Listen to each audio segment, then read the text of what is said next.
சில மணி நேரங்களுக்கு முன்பு கும்பகோணத்தில் கணவனுக்கும் தனக்கும் தீ வைத்துக் கொண்ட ஒரு பெண்ணின் பதற வைக்கும் வாக்குமூலம்.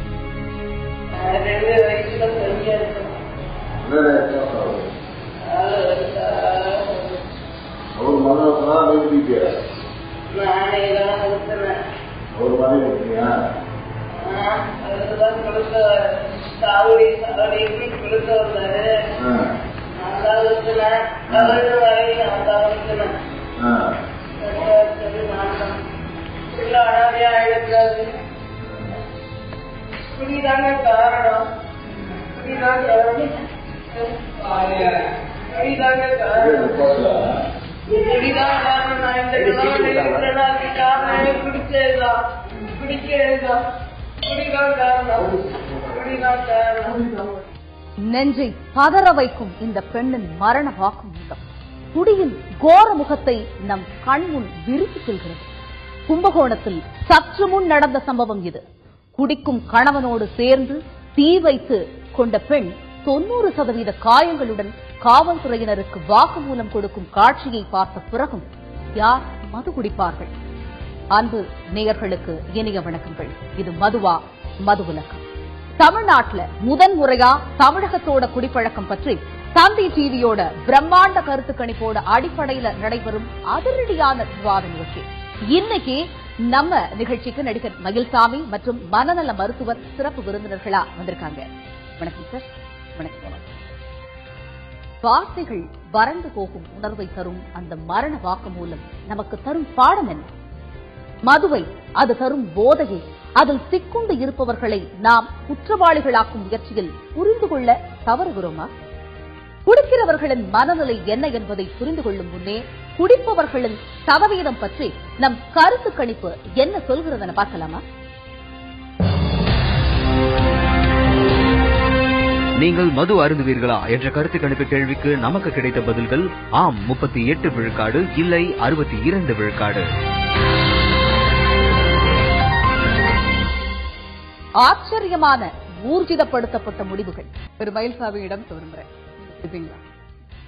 பழக்கம்லாம் விடுங்க, நான் பழக்கம் இருக்கு, நான் போய் சொல்ல மாட்டேன், எனக்கு பழக்கம் இருக்கு. பழக்கம் என்ன மாதிரியான சூழ்நிலைகள்ல நீங்க குடிப்பீங்க? எனக்கு பிடிச்சா குடிப்பேன், பிடிக்கலாம் விட்டுருவேன்.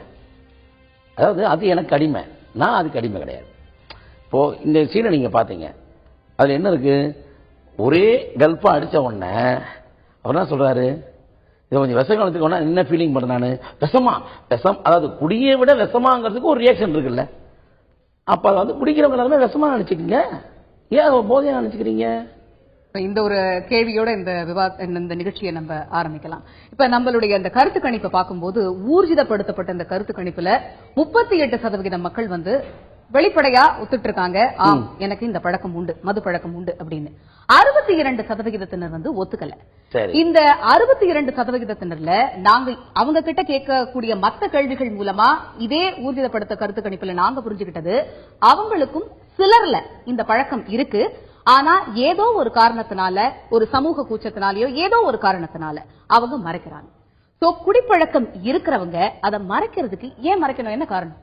இல்ல என்னம்மா காரணம் அப்படின்னா, சமுதாயத்துக்கு பயப்படணும். யாரா இருந்தாலும் சரி, சமுதாயம் என்பது என்ன? முதல்ல நம்ம குடும்பம். உதாரணத்துக்கு வியட்நாம் வீடுங்கிற ஒரு படத்துல வந்து ஒரு நாகேசங்கர் கேட்டு குடிச்சிட்டு உள்ள போகும்போது 10 மணி மாமா கெஞ்சுவாங்க, என்னடா நம்ம குடும்பத்தில் குடிச்சிட்டியடா, இப்படி பண்ணிட்டியடா, ஒப்பாக்கு தெரிய போதுடா, ஒளிச்சு அனுப்புவாங்க. எதுக்காக? அந்த குடும்பத்தில் தெரிஞ்சாவே நம்மளுக்கு ஒரு இதாங்கிறதுக்காக தான். இது அந்த காலம். இந்த காலம் அப்படி இல்லை. சாவியை தனியா குடிச்சப்பா குடிச்சிட்டு நாங்களாம் தூங்குறோம், நீ அந்த வழியா போயிட்டு திறந்துட்டு யாருக்குமே தெரியாம போயிட்டு வா அப்படிங்கிறது இந்த காலம். மாறி போச்சு. அந்த காலத்துல கடை வரும்போது எல்லாரும் கடைக்கு முன்னால வேடிக்கை பார்த்து இதெல்லாம் சாப்பிட முடியுமான்னு பார்த்த காலம் ஒன்று.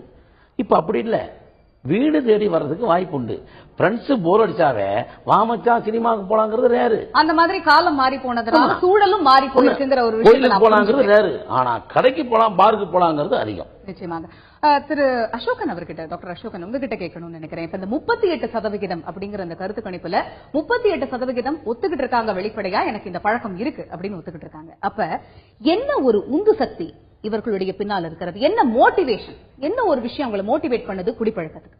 குடிப்பழக்கத்துக்கு பாத்தீங்கன்னா, நீங்க முதல்ல வந்து எக்ஸ்பெரிமெண்டேஷன், எதையும் ஒரு முறைன்னு நான் ஏன் ட்ரை பண்ணி பார்க்க கூடாது இதுல ஒரு சந்தோஷம் இருக்கா, ஆச்சரியம் இருக்கா, வியப்பு இருக்கான்னு பார்க்கறது. ரெண்டாவது அவைலபிலிட்டி, கிடைக்கிறது. மூணாவது அஃபோர்டபிலிட்டி, என்னால வாங்க முடியும், அதை நான் நிச்சயமா அந்த பொருளை அந்த திரவத்தை சாப்பிட முடியும். நான்காவது பியர் பிரஷர்ன்ற மாதிரி மற்றவர்கள் குடிக்கிறாங்க. ஒரு ரீசன் இருக்கு. இதே 38% நம்ம பார்க்க போனோம்னா பெண்கள் குடிக்கிறாங்க அப்படின்னு ஒத்துக்கிட்டு இருக்கவங்க 7% பெண்கள் இருக்கிறாங்க. அதுலயும் ஒரு குறிப்பிட்ட வயதினர், இப்ப 21ல இருந்து 25 வயசுக்குள்ள இருக்கிறவங்க ஒத்துக்கிறாங்க. அதே நடுத்தர வயதுல இருக்கிறவங்க ஒரு தயக்கம் காமிக்கிறாங்க. அப்ப இதை எப்படி நம்ம எடுத்துக்க முடியும்? பொதுவா பாத்தீங்கன்னா குடித்தால் ஒரு டிசினிபிஷன் வரும், கூச்சம் இல்லாத தன்மை போகும். ஆனா ஒரு லெவலுக்கு மேல குடிக்க ஆரம்பிச்சுட்டு அது எனக்கு இனிமேல் கூச்சம் இல்லை, அந்த நெறிமுறைப்படுத்தப்பட்ட மனசு இருக்குல்ல, நம்மளை தடுத்து நிறுத்தக்கூடிய, மற்றவர்கள் என்னை பற்றி மதிக்க வேண்டும், அனாவசியமான சான்றிதழுக்காக அலையிற மனசு அதெல்லாம் உடைஞ்சி போய் ஒரு லெவல்ல அந்த கூச்சமில்லாத தன்மை குடியில்லாத பொழுதும் கூட இருப்பது கூட ஒரு காரணமா இருக்கலாம். நிச்சயமாக நிறைய விஷயங்கள் நம்ம பேசலாம்.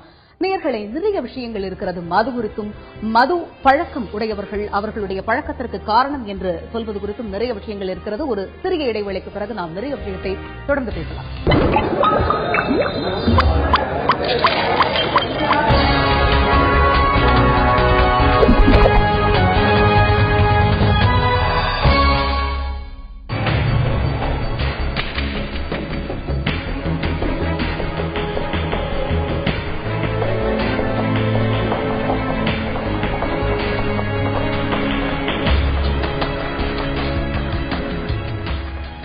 அதிர்ச்சியான வீடியோ பதிவாகும் இருந்தாலும் இப்போதெல்லாம் பள்ளி பருவத்தில் குடிக்கும் சம்பவங்கள் பெருகி வருகின்றன.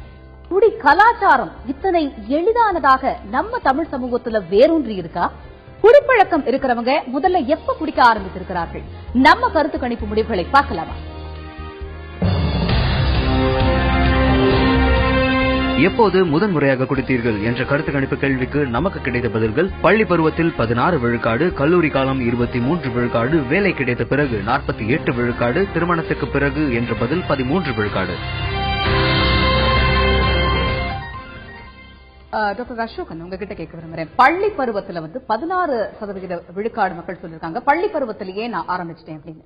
பள்ளி மாணவர்கள் இந்த பழக்கத்துக்கு என்ன ஒரு காரணத்தினால, என்ன ஒரு மோட்டிவேஷன் அவங்களுக்கு இருக்க முடியும்? அவங்களுக்கு ஒரு த்ரில். அதாவது முன்னாடியெல்லாம் இப்ப பள்ளிக்கூடத்துல பல விஷயங்கள் எது நடக்கணுமோ அதெல்லாம் இல்லை. மாரல் இன்ஸ்ட்ரக்ஷன் கிளாஸ் இல்ல, ஸ்போர்ட்ஸ் இல்ல, பிரஷர் இருக்கு. ஊடகங்கள் தான் அவங்களுக்கு மெயினான ஒரு சோர்ஸ் ஆஃப் என்டர்டெயின்மெண்ட் மாதிரி இருக்கு. இந்த தலைமுறையினர் போன தலைமுறையினரை விட அதிகமான இன்ஃபர்மேஷன் டிசமினேஷன் இருக்கு.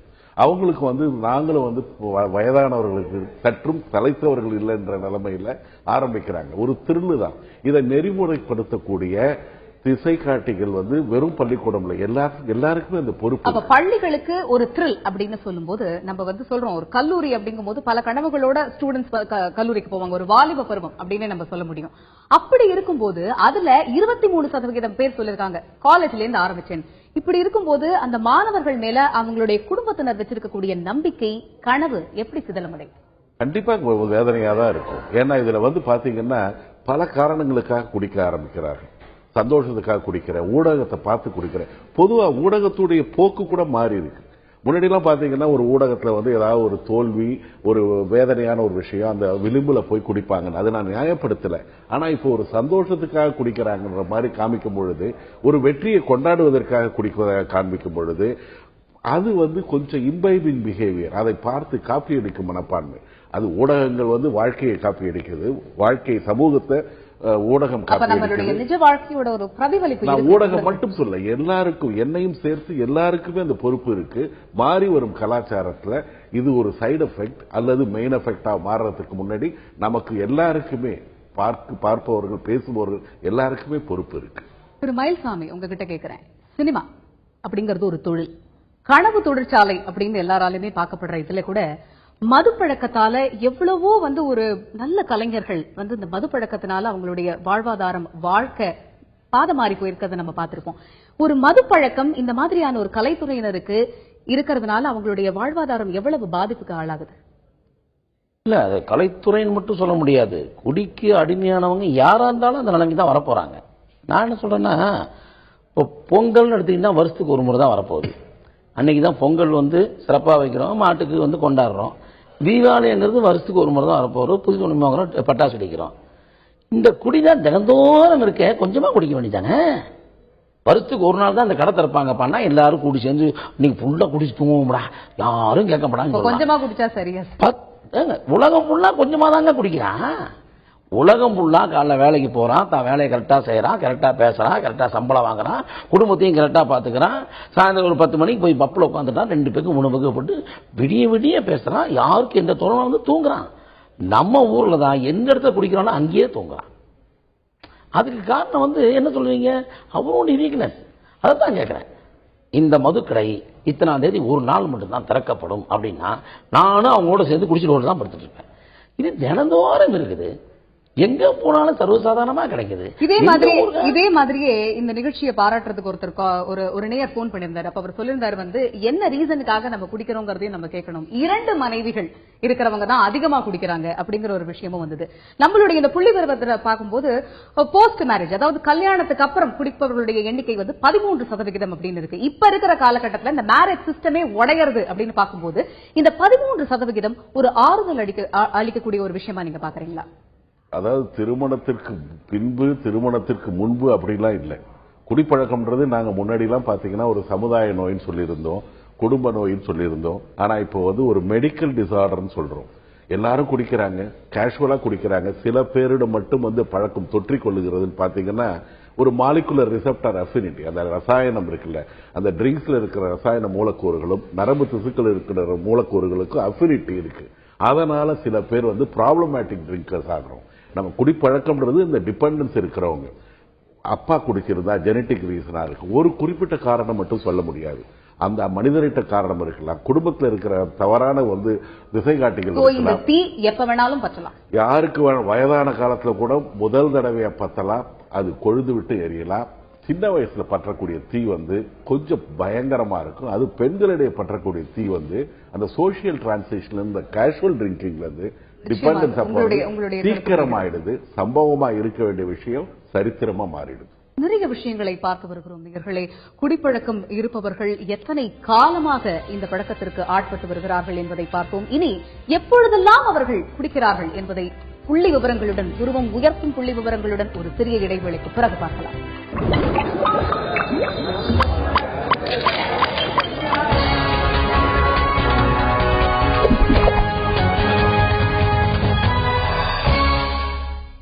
நம்ம நாட்டில் வந்து நிறைய பிரச்சனை இருக்கு. கல்வி கொள்ளை, மருத்துவ கொள்ளை, வேலையில்லா திண்டாட்டம், இயற்கை வளங்களை வந்து கொள்ளையடிக்கிறாங்க. இப்படி நிறைய பிரச்சனைகள் இருக்கு. இது எல்லாத்தையும் வந்து கேட்க வேண்டிய இளைஞர்கள், அந்தந்த காலகட்டத்தில் வந்து இளைஞர்கள் தான் வந்து இப்படிப்பட்ட பிரச்சனைகளுக்கு எதிராக வந்து தீவிரமா வந்து போராடுவாங்க. அதை வந்து இவங்க வந்து திட்டமிட்டு வந்து போராடக்கூடாது அப்படிங்கறதுக்காக வந்து மக்களை வந்து குறிப்பா இளைஞர்களை வந்து போதைக்கு வந்து அடிமையாக்கி வச்சிருக்காங்க. இதெல்லாம் கேட்க கூடாது அப்படிங்கறதுக்காக. அதனால வந்து இளைஞர்களை வந்து போதையில இருந்து வெளியில கொண்டு வரணும் அப்படிங்கறது நோக்கத்துக்காக வந்து இந்த டாஸ்மாக் கடைகளுக்கு எதிரான போராட்டத்தை வந்து தொடங்கும். ஒரு சமூகம் போதையில் இருக்கிறது மூலமா பிரச்சனைகளை தவிர்க்கிறார்களா? இந்த குற்றச்சாட்டுகள்ல இருந்து தான் நாம கும்பகோணம் மரண வாக்குமூலத்தை பரிசீலனை செய்யணுமா?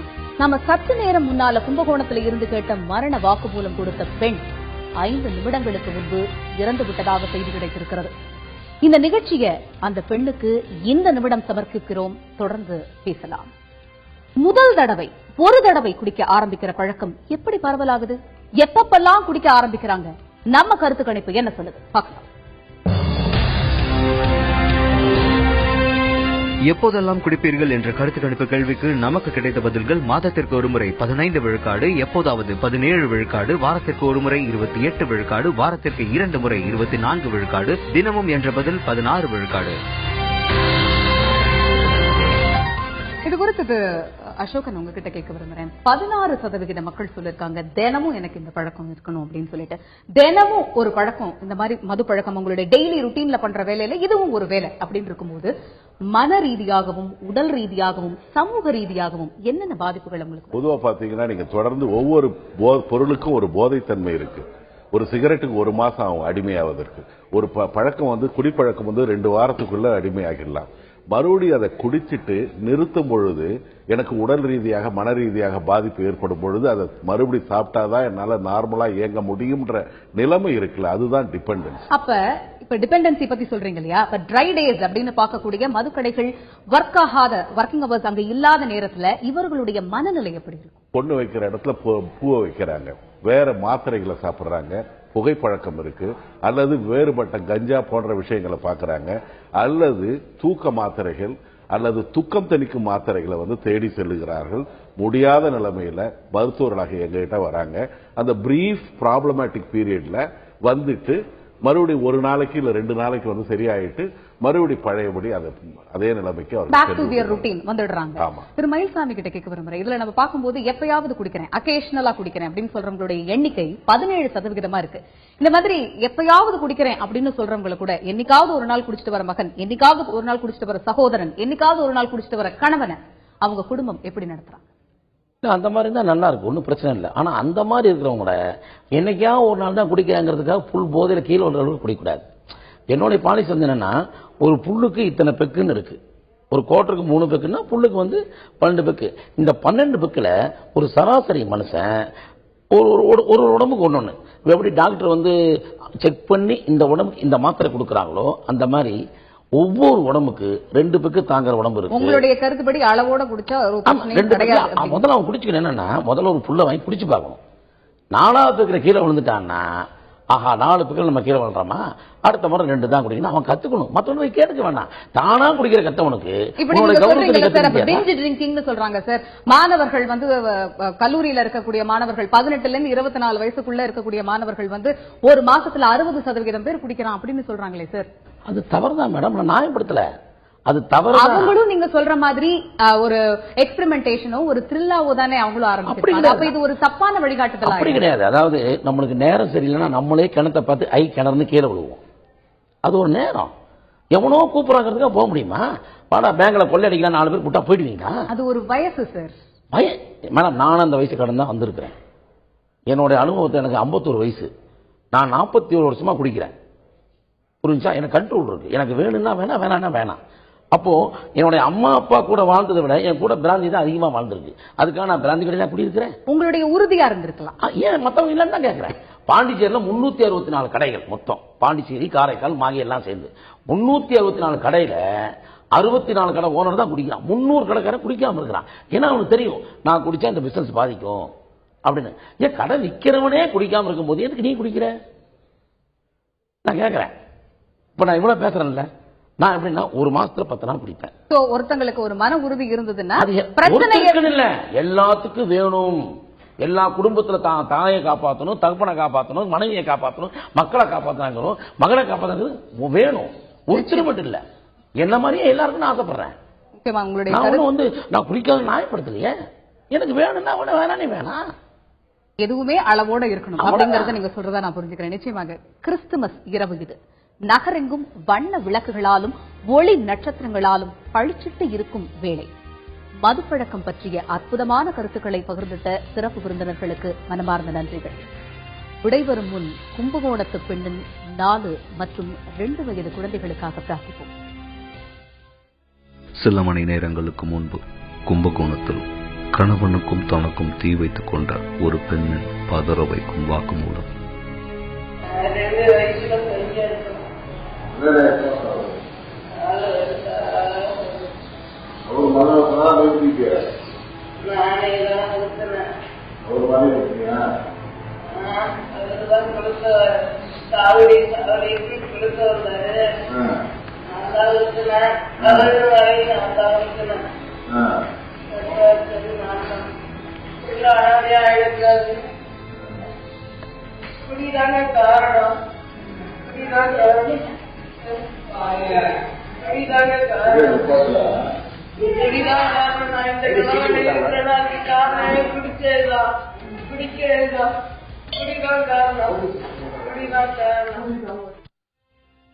மதுப்பழக்கம் இருப்பவர்கள் யாரை குறை கூறுகிறார்கள் என்கிற உருவம் உயர்த்தும் புள்ளி விவரங்களோடு அடுத்த நிகழ்ச்சியில் சந்திக்கலாம். தொடர்ந்து இணைந்திருங்கள் தந்தை தொலைக்காட்சி.